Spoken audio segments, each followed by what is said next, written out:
Non loin d'ici, on trouve un territoire riche de nombreux patrimoines. Les saisons passent, les terres s'urbanisent, l'érosion de la biodiversité et le réchauffement climatique se font de plus en plus menaçants. Un jour, inquiets de voir disparaître leur cadre de vie, élus, habitants et acteurs du territoire décident d'agir. Ils imaginent un endroit où la protection et la valorisation des patrimoines naturels, paysagers et culturels constituent le socle du développement économique et social. Un endroit qui s'appelle Parc naturel régional. Un parc naturel régional est un territoire remarquable, habité par l'homme et reconnu pour ses richesses patrimoniales. Un parc présente des spécificités locales particulières, biodiversité, paysages et patrimoine culturel. On le retrouve sur tout le territoire, en métropole comme en outre-mer.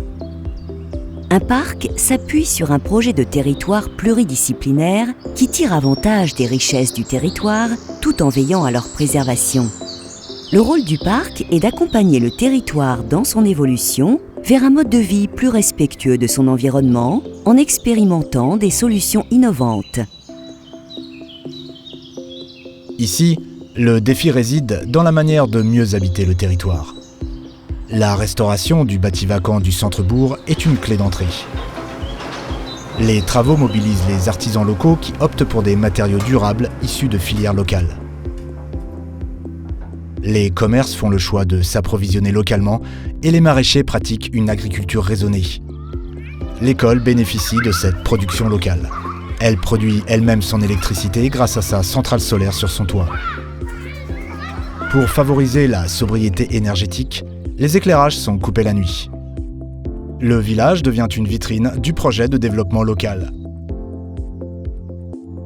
Le cercle vertueux se met en place grâce à la concertation de tous les acteurs locaux, collectivités, entreprises, habitants et autres partenaires tels que le département ou la région.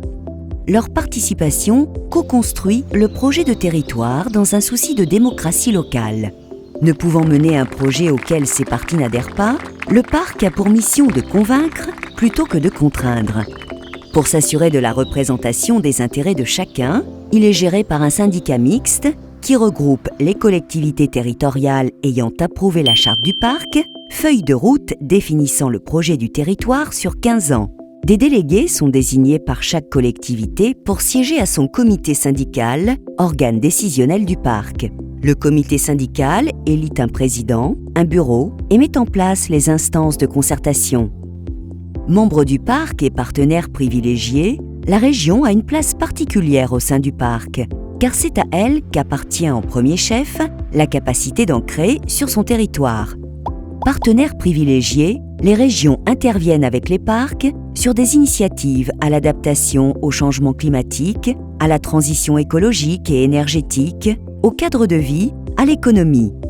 Ainsi, le rôle du parc n'est pas tant d'agir seul, mais plutôt d'animer le tissu local en aidant les projets à se concrétiser. L'appellation parc est un label collectif attribué par l'État. Un territoire est classé parc par décret du Premier ministre et du ministre de l'Environnement. Pour 58% de son budget de fonctionnement, le parc est financé par les collectivités territoriales signataires de sa charte. Chaque commune contribue à la hauteur de sa population, à raison de 2,5 € par habitant en moyenne. Les régions et les départements représentent à eux seuls 45% du budget de fonctionnement du parc. Les régions en sont les principaux financeurs.